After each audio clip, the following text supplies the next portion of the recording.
Yo tout le monde, c'est Marco, j'espère que vous allez bien et aujourd'hui on va découvrir ensemble un téléphone et pas n'importe lequel, le premier Android qui coûte à peu près plus de 1000 $, le Galaxy Note 8. Donc c'est Telus qui me l'a prêté pour une dizaine de jours et on va le découvrir ensemble, je vais le déballer et je vais vous donner mes premières impressions au fur et à mesure que je le découvre en même temps que vous. Donc hop, une première pochette, ça va s'ouvrir je pense sur le côté techniquement, oui. Et on va retrouver le téléphone directement présent au-dessus. On va l'enlever. On est sur une couleur bleu anthracite, je ne sais pas exactement le nom de la couleur, il est plutôt joli. Et on va partir sur l'enlèvement du plastique. Hop, petit moment de silence s'il vous plaît. C'est parti.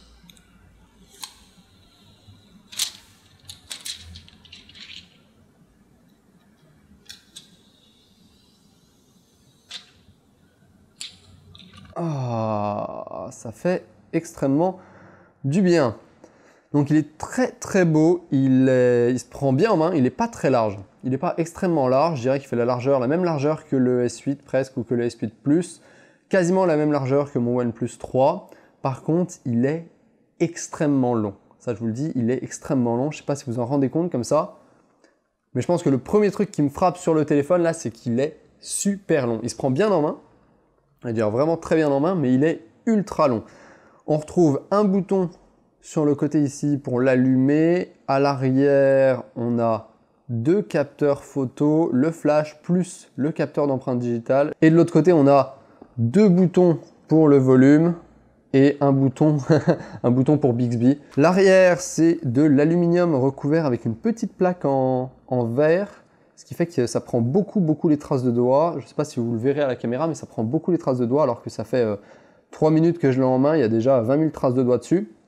Je pense que le mieux, ça sera de lui mettre une coque, bien évidemment. Ça évitera ces petits désagréments esthétiques.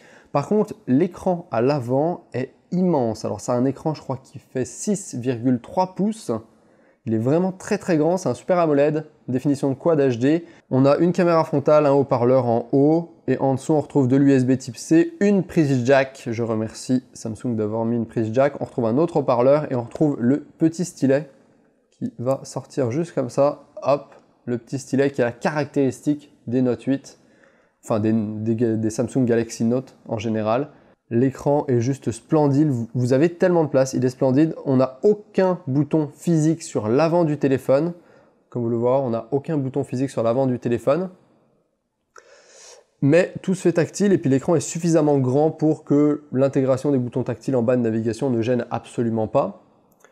Donc on va retrouver l'appareil photo. Hop. Je vais désactiver ça. L'appareil photo qui a l'air de très bonne qualité. Je vais prendre une petite photo là comme ça, bougez pas et après je vous les mettrai dans la vidéo, vous allez voir. Hop là, ça a quand même l'air pas dégueu. Les deux appareils photo sont avec un zoom, non, il y a un zoom x2 je pense, avec le premier appareil photo, avec le premier téléobjectif, et il y a une stabilisation optique sur les deux appareils photo. Et on a une qualité qui est quand même vraiment très bonne sur l'appareil photo. Au niveau de la caméra frontale, je vais essayer de voir ce que ça donne. Donc ça, je pense qu'on en parlera dans la review complète. Mais en attendant, là, la navigation est super fluide. Le stylet, regardez, hop, on va pop out le stylet pour voir ce que ça peut nous donner. Et directement, quand on enlève le stylet, ça nous propose un petit menu sur le côté, de créer une note qui nous permet d'afficher toutes les notes, de faire une sélection, un mode tableau blanc qui nous permet de gribouiller, où on peut créer des messages animés ou encore faire de la traduction. Donc on peut faire de la traduction de texte. Quand on est sur Internet, vous pouvez highlight un passage de texte jusqu'à 4 lignes avec le stylet et ça vous le traduit automatiquement avec Google. Donc c'est plutôt pas mal. Il y a aussi les notes qui sont très efficaces, c'est vraiment génial, vous pouvez gribouiller des notes. Voilà, abonnez-vous. Je trouve ça hyper agréable, il y en a qui vont pas forcément aimer cette fonctionnalité, il y en a qui disent qu'ils tapent plus vite au clavier virtuel, mais je peux vous dire que écrire avec un petit stylet, personnellement, c'est un truc que j'apprécie grandement et je trouve que pour prendre des notes, c'est un énorme plus. Sachant qu'en plus, quand vous verrouillez le téléphone, quand le téléphone est verrouillé, si vous retirez le stylet et par exemple vous le posez sur l'écran, vous pouvez commencer à... je vais vous le montrer, vous pouvez commencer à gribouiller des notes. C'est-à-dire que le téléphone se met automatiquement en mode tableau blanc quand il est verrouillé et puis là vous pouvez directement écrire des petits mémos. Hop, on va dire acheter du lait. Et ce mémo peut s'enregistrer et rester affiché sur votre écran de verrouillage, ce qui peut être hyper pratique. Le seul problème là que je vois à première prise en main, c'est le capteur d'empreinte digitale qui est extrêmement haut. Il est très très haut. Il est très très haut et ça pose problème. Généralement, je pense que j'aurais préféré qu'il soit plus au milieu du téléphone par là, parce que quand on le tient, normalement, le doigt va tomber à peu près sur le Samsung. Et là, il faut monter jusqu'au capteur photo et c'est vraiment pas très pratique. Aussi, bon, vu la taille de l'écran, je pense que vous vous en doutez, c'est très compliqué de le manœuvrer à une seule main. Par exemple, d'atteindre le haut du téléphone à une seule main pour, par exemple, abaisser le menu, pour activer le Wi-Fi, désactiver le Wi-Fi. Ça va être extrêmement compliqué, il faudra mieux le manipuler à deux mains.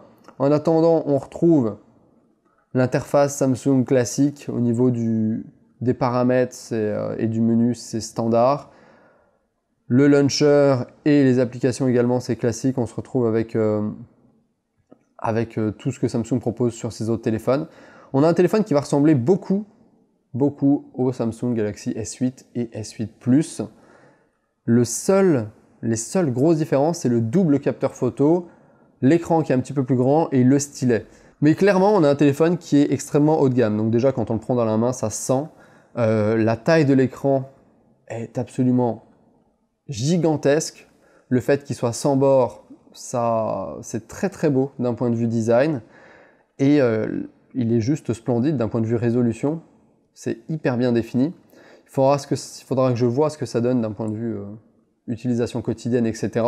Mais première prise en main, ça a l'air d'être un téléphone très très bon. Est-ce qu'il vaut les 1000 $? Je ne sais pas. Il vaut environ 900 et quelques euros. Je ne sais pas, mais il est quand même extrêmement puissant et le stylet rajoute pas mal de possibilités assez intéressantes, je pense. Alors, tu peux mettre en format grand écran et là, ça prend tout le format, tout l'écran du téléphone. Ça cache les boutons de navigation. C'est absolument splendide. Pour regarder du contenu, comme vous pouvez le voir, c'est oufissime. Vous avez un écran qui est immense, les couleurs sont hyper belles, ça peut prendre tout l'écran. C'est génialissime. Voilà, regardez des séries là-dessus quand vous êtes en voyage, même pas besoin de prendre vos PC portables, n'importe quoi, ça peut largement suffire. Les couleurs sont plutôt bonnes, plutôt très très bonnes même. Il y a un très bon contraste, c'est assez impressionnant.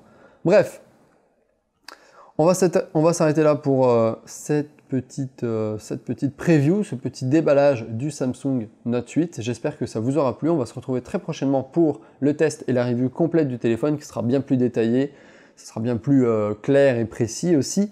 En attendant, j'espère que ça vous a plu. N'hésitez pas à liker si vous avez liké, disliker si vous avez disliké. Et comme d'habitude, moi je vous dis à ciao, bonsoir.